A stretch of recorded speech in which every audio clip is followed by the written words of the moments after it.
할렐루야, 할렐루야.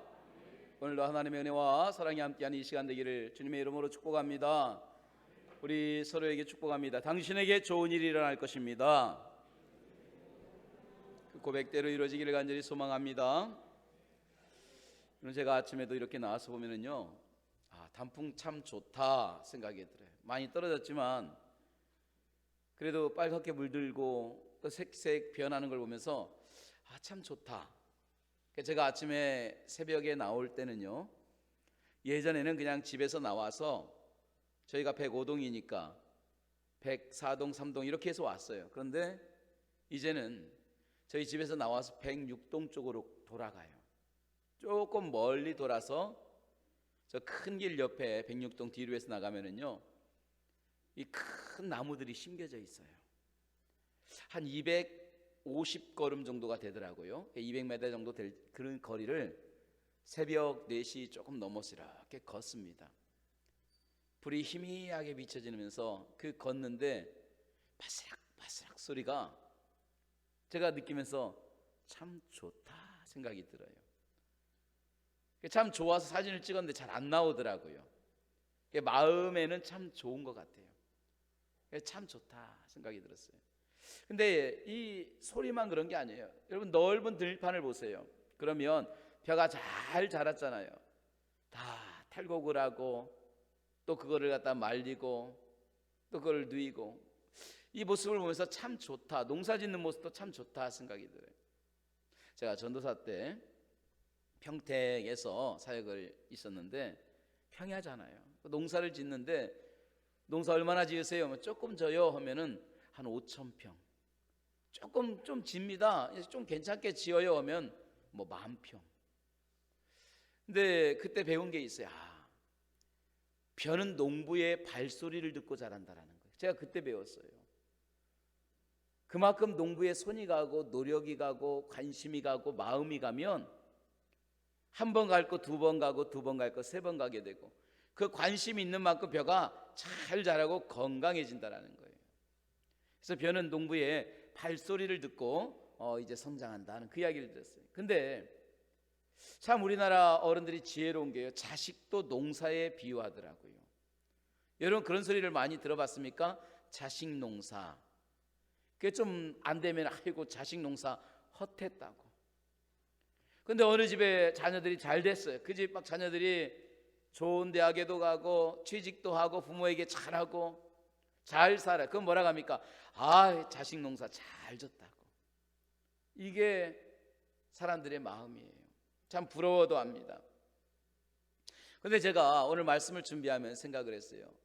이 벼에 농사 짓는 거, 벼 농사를 짓는 거나 자식도 농사라고 하는데 똑같은 농사인데도 같으면서도 다르더라고요. 자식 농사에는 한계가 있더라고요. 여러분, 그 한계가 뭔지 아십니까? 내 맘대로 안 된다라는 거예요. 참 자식 농사, 어떻게 보면 자녀들을 키우는 건요, 내 뜻대로 안 됩니다.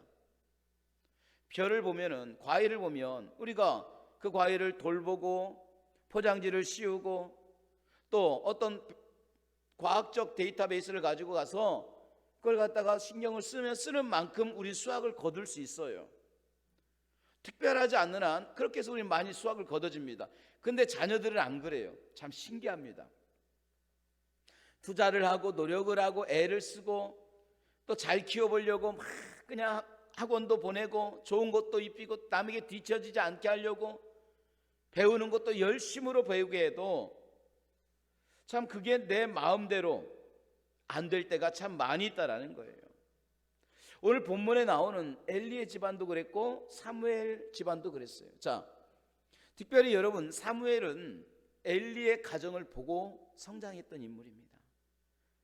어렸을 때부터 그가 성전에서 있으면서 엘리 집안이 어떻게 하나님으로부터 책망을 받는지를 두 눈 똑똑히 본 사람이에요.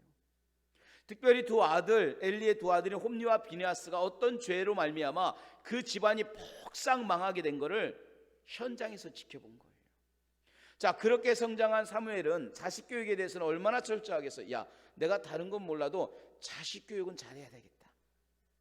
내가 다른 건 몰라도 정말 하나님 앞에 무섭더라. 그 제사장 집안이 한순간에 풍비박산 나는 거 보니까 두렵더라. 자녀 교육 잘해야 되겠다. 여러분 다짐하고 또 다짐하지 않았겠어요? 또 아이들에게 그렇게 말하지 않았겠습니까? 자, 그러면 잘 돼야 되잖아요. 그죠? 내가 다짐했고 그렇게 가르쳤고 자녀들도 그렇게 들었으면 아, 이게 무섭구나. 잘 돼야 되잖아요. 근데 그게 아니에요. 내 뜻대로 안 되더라는 거예요. 마음대로 안 되더라는 거예요. 자, 3절을 보세요. 오늘 사무엘도 자녀에게 그렇게 신경을 썼어요. 마음을 쏟았어요. 그런데 오늘 3절은 뭐라고 하느냐? 같이 한번 읽어볼게요. 시작. 그의 아들들이 자기 아버지의 행위를 따르지 아니하고 그 다음에 이익을 따라 뇌물을 받고 판결을 굽게 하니라. 아버지의 말을 따르지 않은 거예요. 아버지의 가르침을 따르지 않아요. 그리고 어떻게 하냐? 돈 받고 뇌물 받고 판결 굽게 하고 세상 따라가기 시작하는 거예요. 이게 오늘 사무엘의 집안의 모습인 거예요. 참 어려워요. 안 돼요. 그렇게 가르쳐도 안 배워집니다. 왜 안 되는지 아십니까? 노력을 하지 않아서가 아니에요. 애쓰지 않아서가 아니에요. 안 될 수밖에 없는 거예요. 그 이유는 한 가지입니다. 그게 뭐냐? 이건 내 영역이 아니기 때문에 그래요. 자녀 교육은 하나님의 영역이에요.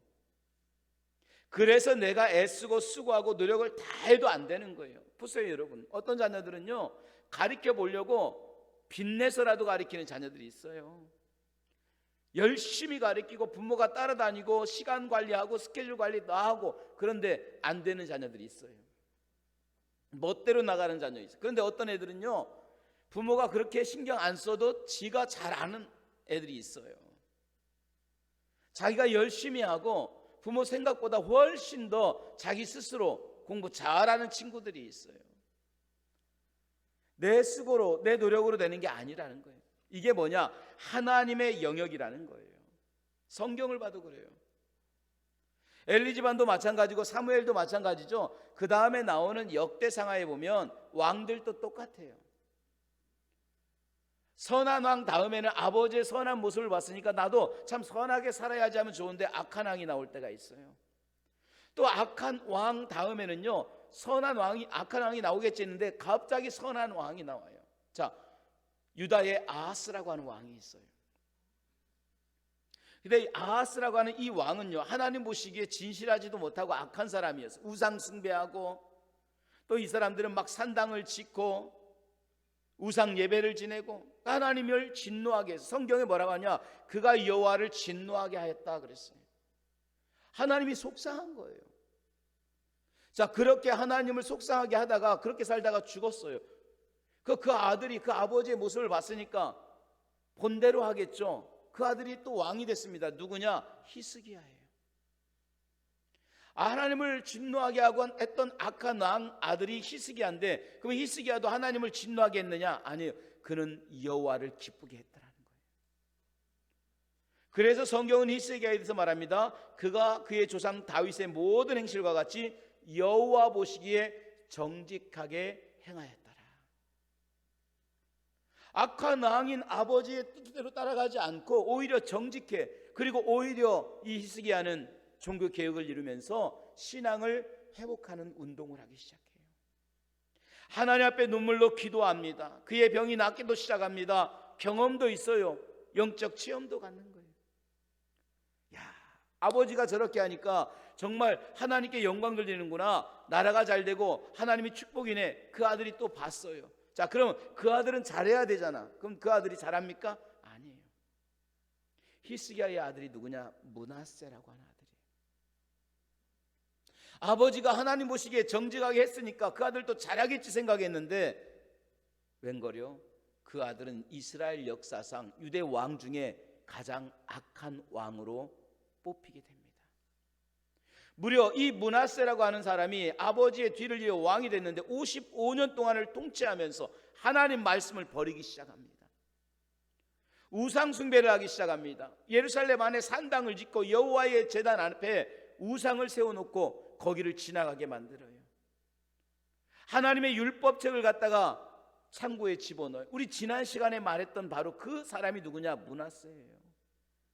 말씀을 지성소 안에 집어 던져놓고 문을 닫아버리고 열지도 못하게 하고 찾지도 못하게 하고, 얼마나 악한 왕이었던지 그 후손들이 하나님 앞에 예배를 드리며 자기들의 죄를 고백할지라도 성경은 말합니다.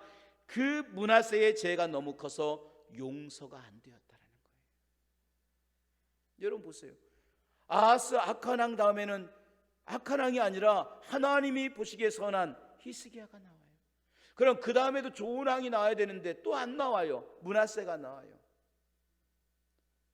히스기야가 그 아들을 가르치지 않았겠습니까? 황실 교육이고 왕궁에서 그 왕자의 그 수업을 다 받는데 여러분 그거 가르치지 않겠어요? 최고의 교육을 가졌겠죠. 궁중교육으로 최고로 알려줬을 거예요. 그래도 안 돼요. 그래도 악해지고, 그래도 제멋대로 살고, 그래도 마음대로 살려는 거예요. 무슨 말이냐? 결론적으로 내 영역이 아니에요. 자녀의 문제는 하나님의 영역이에요. 내가 힘쓰고 내가 애쓰고 내가 노력한다고 되는 게 아니더라는 거예요. 여러분, 자녀의 장래를 위해 투자하지 않는 부모가 어디 있겠어요? 여러분들 다 투자하잖아요.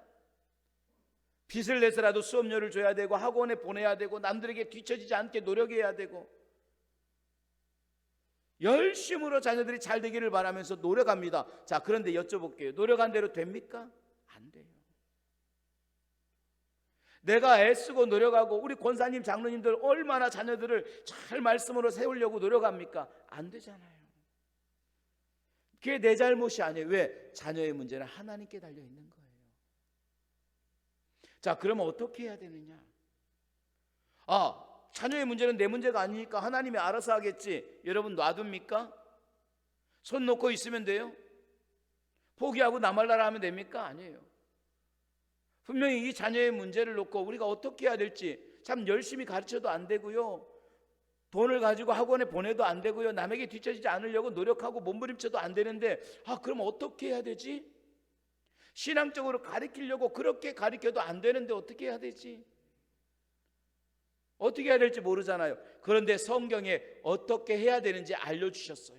누가? 예수님께서. 여러분, 우리가 안 되는 자녀의 문제를 어떻게 해야 될까? 성경에 예수님이 정확하게 우리에게 말씀하셨어요. 누가복음 23장 28절입니다. 누가복음 24장 28절에 이렇게 말합니다. 예수께서 돌이켜 그들을 향하여 이르시되 예루살렘의 딸들아, 나를 위하여 울지 말고 너희와 너희 자녀를 위하여 울라. 할렐루야. 나를 위해 울지 말고. 오늘 예수님이 가르쳐준 교육은 이겁니다. 울으라는 거예요. 너희와 너희의 자녀를 위하여 많이 울어. 그러면 돼. 이게 주님의 교육이에요. 어떠한 부모라게도 자녀의 인생 여러분 대신 살 수 있습니까? 내가 내 자녀를 위해 아무리 사랑한다고 해도 그의 인생을 살아줄 수는 없어요. 내가 내 자녀를 아무리 아끼고 정말 사랑한다고 해도 그가 세상을 살면서 받는 고난과 고통과 아픔을 내가 대신 짊어질 수가 없어요. 오롯이 그들이 짊어지고 가야 될 문제고 아픔이고 때로는 고통이고 고난일 수 있어요. 그렇다면 나는 그들을 위해 해줄 수 있는 게 뭐냐? 없어요. 오직 그들을 해줄 수 있는 거 세상적인 방법 없습니다. 오직 영적인 방법, 많이 울어주는 것밖에 없어요. 어떻게 울어야 됩니까? 하나님 앞에 무릎 꿇고 울어야 돼요. 하나님, 내 자녀들이 이 세상을 살아가면서 정말 세상적 가치가 아니라, 물질의 가치를 중시하는 게 아니라 하나님을 중요시하게 여기게 하여 주시옵소서. 썩어지고 없어질 것들을 붙들고 몸부림치며 그거를 쫓는 인생이 아니라 가장 힘들고 고통 가운데 있으면서도 하나님만 나의 하나님이 되심을 붙들고 나는 하나님밖에 없습니다 고백하며 살게 하여 주시옵소서. 우리가 이 땅을 다 떠나고 난 다음날 그들을 위하여 흘렸던 그 눈물만 남게 되는 거예요. 물질도 사라집니다. 그들에게 투자했던 모든 것도 다 날아갑니다. 한순간 아무것도 없을 수 있어요. 그러나 여러분이 자녀를 위하여 흘렸던 그 눈물은 영원히 남게 되는 줄로 믿습니다. 그래서 예수님이 말씀하셨잖아요. 많이 울어. 내 자녀를 여기저기 남들에게 뒤처지지 않게 학원 보내고 공부하고 이것저것 끊고 어떻게 해서라도 세상 네가 이렇게 하면 되겠어 하면서 가르치려고 하지 말고 그 영혼을 놓고 내 앞에서 많이 울어. 내 자녀의 영혼을 놓고 우는 만큼 내 자녀의 앞길은 든든히 세워지는 거야. 할렐루야. 오늘 우리는 우리의 자녀들의 삶에서 세상이 아니라 하나님을 선택할 수 있도록 많이 울 수 있기를 간절히 소망합니다. 그들이 이 험한 세상 속에서 말씀을 기준으로 세우고 말씀의 가치를 먼저 세우며 걸어가는 삶을 살 수 있도록 하나님 앞에 여러분이 많이 울어주는, 많이 심는 주의 종들이 되기를 주님의 이름으로 축복합니다. 저는 이 말씀을 준비하다가 일부 예배 때 갑자기 생각이 난 사람이 있어요. 제가 이 말씀을 가만히 보면서 여러 번 설교도 했지만 그 간증이 늘 생각이 나요. 제가 들었던 이야기입니다. 어느 집사님 내외가 목사님을 찾아왔어요. 그 목사님 저희 담당 교수님이신데 상담가에 찾아오신 거예요. 그러면서 앞에서 통곡을 하면서 몇 시간 동안을 울더래요. 그러면서 왜 왔냐 했더니 자식들 때문에 왔대요. 좀 얘기 좀 해보라고 했더니 이 자식 문제를 놓고 이분들이 밤새 뒤척이다가 찾아온 거예요. 찾아서. 근데 이분들은 젊을 때 돈을 버느라고요, 애들을 그냥 방치하다시피 그냥 한 거예요. 학원 보내고 태권도 보내고 뭐 공부 보내고 막 여기저기 돌린 거예요. 그러니까 부모가 있어야 될 시간을 그러지 못하고 그냥 여기저기 돌린 거예요. 그리고선 자기들은 돈만 열심히 벌었대. 그렇게 돈 벌어야 자식들을 키우는 줄 알았대요. 지금 애들이 4학년이고 하나는 6학년, 둘 다 남자인데요, 얼마나 말썽을 부리는지 모르는데 학교도 안 다닌대요. 조금 다니다가 그냥 형하고 동생하고 손잡고 나가버린대. 집 나간대. 며칠씩 안 들어온대요. 그래 돌아다니다가 나쁜 친구들 만나고 소매치기 하고 그러다가 또 경찰에 잡혀서 파출소에 앉아있고, 그 파출소에서 전화가 온대요. 누구누구 집이죠. 애들 여기서 있으니까 데려가라. 이게 아버지가 일상인 거예요. 전화만 오면 노유료죄를 걸리는 거예요. 그러면 그 자식들을 또 데려다가 막 두들겨 패는 거예요.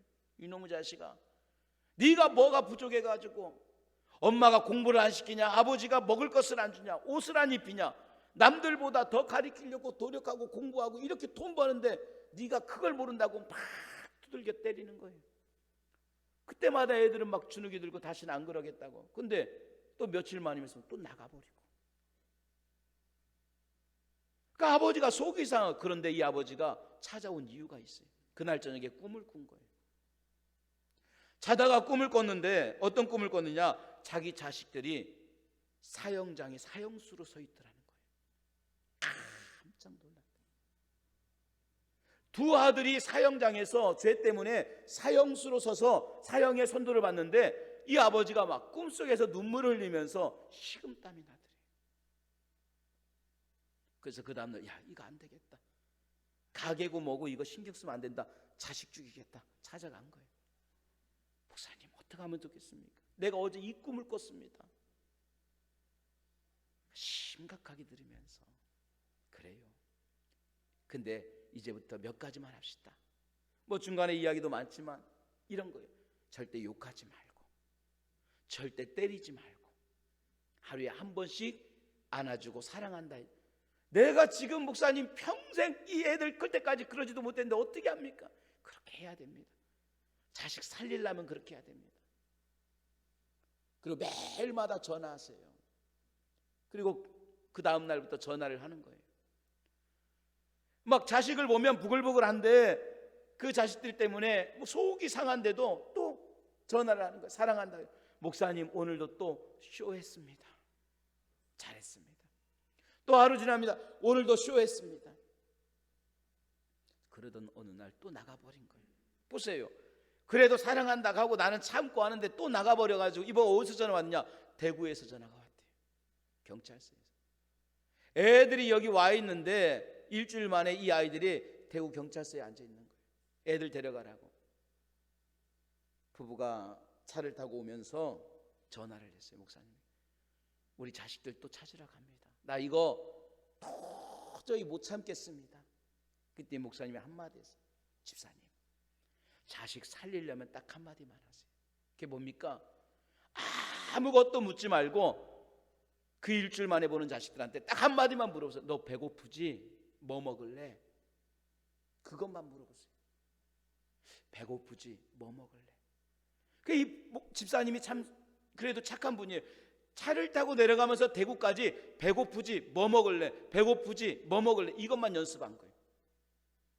경찰서에 들어갔는데 꾀죄죄 하고 새까맣게 떼꾸정물 흘리는 두 아들이 거기 앉아가지고 이렇게 있더래요. 화도 나고 불쌍하기도 하고 승질도 나고. 그 아들을 데리고 나오는데 저 멀찍이 떨어져. 왜? 하도 아버지가 때리니까 여차하면 도망가려고 두 놈 다 저렇게 있어요. 아버지가 앞에 이렇게 걷다가 확 돌아섰어요. 그 두 아들이 이러고 있더래요. 왜? 도망가려고. 또 때리면 맞고 도망가려고. 근데 그 순간에 말씀이 생각나요. 그래서 뭐라고 하느냐? 너 배고프지? 뭐 먹을래? 그랬더니 딱 손을 들면서 짜장면 그러더래요. 짜장면. 두 아들을 데리고 짜장면집에 데리고 가서 지금 먹는 그 모습을 보니까요 눈물이 나더래요. 새까맣던 그 얼굴에 짜장면에 묻는 그 막 코를 파묻고 먹는 그 모습이 눈물이 나서 데리고 집에 가서 아무 말도 않고 지냈어요. 그리고 그 다음 날 또 사랑한다고 이야기하고 또 쇼했습니다. 근데 나갈 때쯤 됐는데 안 나가더래요. 신기하게 이 아이들이 나갈 때 됐는데 또 안 나가고 나갈 때 됐는데 또 안 나가더래. 그 오늘은 나갔을라나 하니까 안 나가더래. 신기하다. 목사님 열흘째 안 나가요. 20일째 안 나가요. 근데 어느 날 밤늦게 일하고 딱 들어오는데 아이들 방에 불이 켜져 있어요. 그 불을 딱 끄려고 문을 여는데 큰아이가 책상에 앉아 처음 본 거예요. 애가 공부하러 책상에 앉은 거 처음 본 거. 잘하고 못하고가 아니라 그 모습을 보는데 울컥하는데 애가 쳐다보면서 아빠 공부가 참 재밌어. 집이 좋아. 그러더래.